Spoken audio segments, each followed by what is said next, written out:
ভাজা মশলায় পুঁই চিংড়ি রেসিপি। প্রথমেই কড়াই গরম করে তেল দিয়ে দিলাম। তেলটা গরম হলে টুকরো করে কেটে রাখা পটল দিয়ে হাফ চামচ হলুদ আর হাফ চামচ লবণ দিয়ে পটলগুলোকে বেশ লাল লাল করে ভেজে পটলগুলোকে তেল ঝরিয়ে উঠিয়ে নেব। পটলগুলো উঠিয়ে নিয়ে ওই তেলের মধ্যে দিয়ে দিলাম বেগুন। এখানে আর লবণ হলুদ দিলাম না, কারণ পটল ভাজাতে লবণ হলুদ দেওয়া ছিল। বেগুনগুলোকে বেশ লাল লাল করে ভেজে উঠিয়ে নিয়েছি। এই তেলের মধ্যে দিয়ে দিলাম বেশ কিছুটা চিংড়ি মাছ।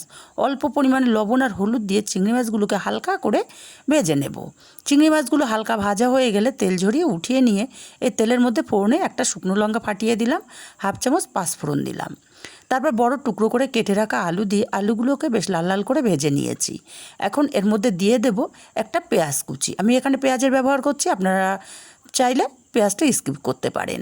আর বড় টুকরো করে কেটে রাখা কুমড়ো দিয়ে পেঁয়াজ আলু আর কুমড়োটাকে আরও মিনিট 2-3 ভেজে নিয়েছি। এখন এখানে দিয়ে দেব আদা আর কাঁচা লঙ্কা। 1 ইঞ্চি আদা আর ঝাল অনুযায়ী কাঁচা লঙ্কা দিয়ে পেস্ট করে নিয়েছি।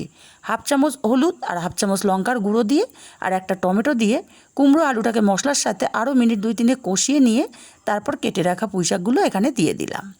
পুঁইশাকগুলোকে মশলার সঙ্গে আরও 2-3 মিনিট এভাবে কষিয়ে নেওয়ার পর এখানে দিয়ে দেব স্বাদ মতো লবণ।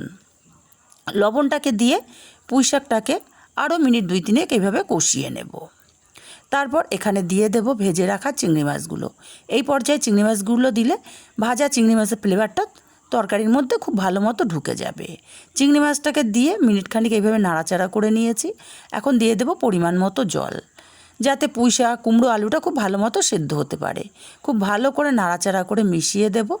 তারপর এখানে দিয়ে দেব 1 চামচ চিনি। এই পর্যায়ে চিনিটা দিলে ডাঁটা সেদ্ধ হতে হতে ডাঁটার মধ্যে মিষ্টিটা ভালো মতো ঢুকে যাবে। খুব ভালো করে নাড়াচাড়া করে মিশিয়ে দিয়ে ভেজে রাখা পটলগুলো এই পর্যায়ে দিয়ে দিলাম। পটলগুলোকে দিয়েও নাড়াচাড়া করে মিশিয়ে ঢাকা দিয়ে 10 মিনিট রান্না করে নেব। এদিকে রান্না হতে থাক ততক্ষণে একটা মশলা করে নেব। একটা কড়াই গরম করে 1 চামচ ধনে, 2টো শুকনো লঙ্কা, একটা ছোটো তেজপাতা, 1 চামচ গোটা জিরে দিয়ে মশলাটাকে ভেজে নিয়েছি। সুন্দর একটা গন্ধ বেরিয়ে গেলে নামিয়ে ঠান্ডা করে গুঁড়ো করে নেব। আর এদিকে 10 মিনিট পরে ঢাকাটা খুলে নিয়েছি, একটু নাড়াচাড়া করে দিলাম। দিয়ে এখানে দিয়ে দেব ভেজে রাখা বেগুন আর ভেজে নেওয়া গুঁড়ো মশলাটা। খুব ভালো করে আবারও নাড়াচাড়া করে মিশিয়ে দেব। তারপর ঢাকা দিয়ে আরও 5 মিনিট রান্না করে নেব। এতে করে ভাজা মশলার যত ফ্লেভার আছে সম্পূর্ণ তরকারির মধ্যে খুব ভালো মতো ঢুকে যাবে।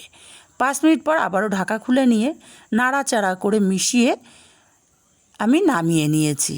তাহলে তৈরি হয়ে গেল ভাজা মশলায় পুঁই চিংড়ি।